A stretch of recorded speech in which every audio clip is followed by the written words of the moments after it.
Alright guys, it's Easter Sunday. I want to do another quick updated video on the Demon for you guys. It's going to be a quick video. I just want to talk about one particular subject. That subject is the one thing I really think Dodge kind of messed up on, and they're trying to have the marketing team sort of cover it up a little bit. And they're doing a good job for what it is. I'm in advertising, so I have a slight idea of how that works. So let's talk about it. As you know, the Dodge Demon's official quarter mile time is a 9.65 at 140 miles per hour. For me, extremely impressive. Although there's been a lot of debating on the internet about how impressive that is, considering they're using race gas, skinnies, etc. I still think that's amazing because of the warranty. Anyway, that's another debate for another day. I want to talk about the one thing I think they did screw up, and that's with the NHRA. Now, the NHRA certified the run 9.65 at 140. At the same time, they sent this letter that Dodge is now bragging about that they got banned out of competition. First, we're going to dig into that a little bit, what that means exactly, and then we're going to talk about a couple other few things that's surrounding that topic. So, that doesn't mean you can't go race your Demon if you have one. That just means if you actually run the time that the car is capable of running, you're going to get kicked out. Why is that?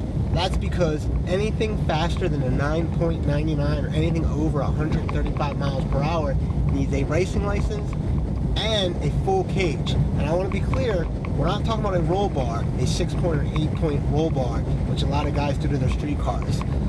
Those are necessary for anything running faster than 11.49, which, funny enough, is what the Demon runs in eco mode. Not that the car's really eco mode, it's another marketing term, but it's still nonetheless pretty funny. So, Dodge is kind of bragging about it, you know, trying to make it sound, try to play along with their whole we're badasses, so, you know, our car's so badass that it can't even be in competition because it's just unfair, as they like to say. Reality situation is two things or one. What is this guy? Okay, so we got somebody coming down a one-way street here, so bear with me. What the hell is wrong with people? Anyway, either the car is just a lot faster than anticipated.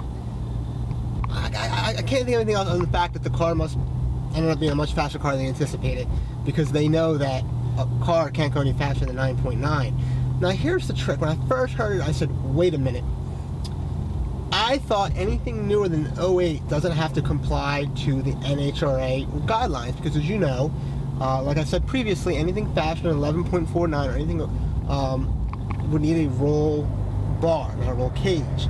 Now, as you know, 1149 is easily breakable in today's production cars. Z06s, GTRs, Mustangs, ZL1s. I mean, pretty much any performance car is breaking that time now. And so the NHRA decided, hey, listen, these newer cars are getting faster and they're also safer. I mean, you know, all the multiple airbags, crimple zones, and all the other good stuff. It's like we need to relax. I think it's a great thing. So the new rule is anything above an 08 doesn't have to meet that unless, here's the key part, unless it runs faster than 9.99 or goes over 135 miles per hour, which most production cars don't. The only production cars that really do that are hypercars, which really never see a track, and if they do and they get kicked out, they don't care. So that leaves a problem, because either if you're going to go there with your skinnies and your race tune and you kind of know what you're doing, you're probably going to dip below a 9.99. If a pro can do a 9.65, above average driver with that setup that's done racing before, most likely people buying this car probably been down the drag strip before. I'm sure there's going to be a couple morons that go out and get it and have no idea what they're doing with it, but the average guy is going to be a wealthy older guy that's, you know, grown up racing his whole life. So they know what they're doing, so, you know, you don't have too many options. You know, you could get kicked out and come back, or try to go a real lenient track maybe, but even then, I think because it's now such a public thing, I think tracks are going to feel obligated to kick you out, basically. Or you could do the one thing that most people aren't going to want to do, is put a roll cage in the car. Why people aren't going to put a roll cage in the car when I want to, for two major reasons. A, it's still a street car. The whole idea is this is a production car. It has a warranty. You can opt for your seats, your sunroof. Just to clear that up, by the way, there's a lot of speculation it's just a one-seater car and that's all it is, and people kind of making fun of it. No, you can opt in the full interior. You can get a sunroof. You can do the whole 9 yards. So it's still much a production car. It still has a full intact warranty. That's right, 3 years, 36,000 miles, bumper-to-bumper warranty with any other Dodge product, and the 5 year, 60,000 mile powertrain warranty as well. So, where was I going with this? No, I forget where I was going with this. Oh, the other thing is, so, yeah, you either put a roll cage in it or you get kicked out. So my biggest gripe is I think this could have been worked out. I think if they worked with the NHRA, I think they said, hey guys, listen, this car is going to be quicker. Well, you know, it has multiple airbags, it has this thing, you know, we're going to put a bar in the back with a harness. Maybe we can figure out, and it's a little easier said than done, don't get me wrong, but maybe we can figure out some type of setup from a safety standpoint that we can add to this car that would meet your regulations, and that way the car doesn't get kicked out. I mean, it is, listen, a lot of the haters out there, and there's a lot of haters in this car, they make one really good point. I mean, it's kind of ironic you got the fastest car and you get kicked out so you can't race with it anyway. I mean, it's a valid point. So it's kind of embarrassing. So I wish they worked with the NHRA to figure out what they need to do to this car to get it to pass safety regulations. I mean, they could have been real stubborn and say, listen, roll cage or nothing, but maybe they could have built some type of roll cage within the chassis. I don't think that sounds stupid. I'm not an engineer, so I'm sorry, but I feel like this could have been handled, other than the fact that they just probably didn't anticipate the car being this fast.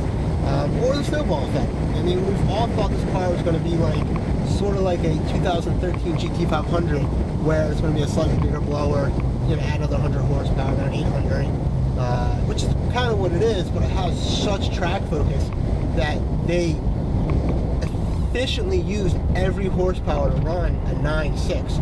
And to be clear, guys, I've never run anything close to that. My fastest car was my Mustang. I ran a 12.0 at 123, and that track speed suggests easy 11s.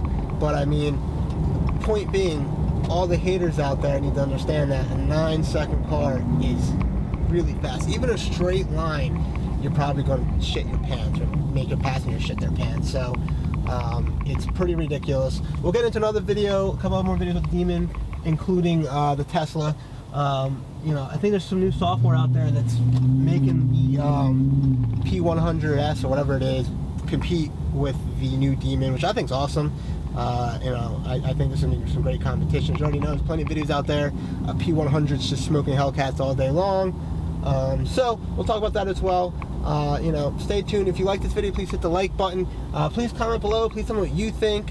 Would like to know your input, any questions, etc. You want to see more videos like that, please hit the subscribe button. That means the most to me personally. Alright guys, I'm going to go ahead and get out of here. Peace.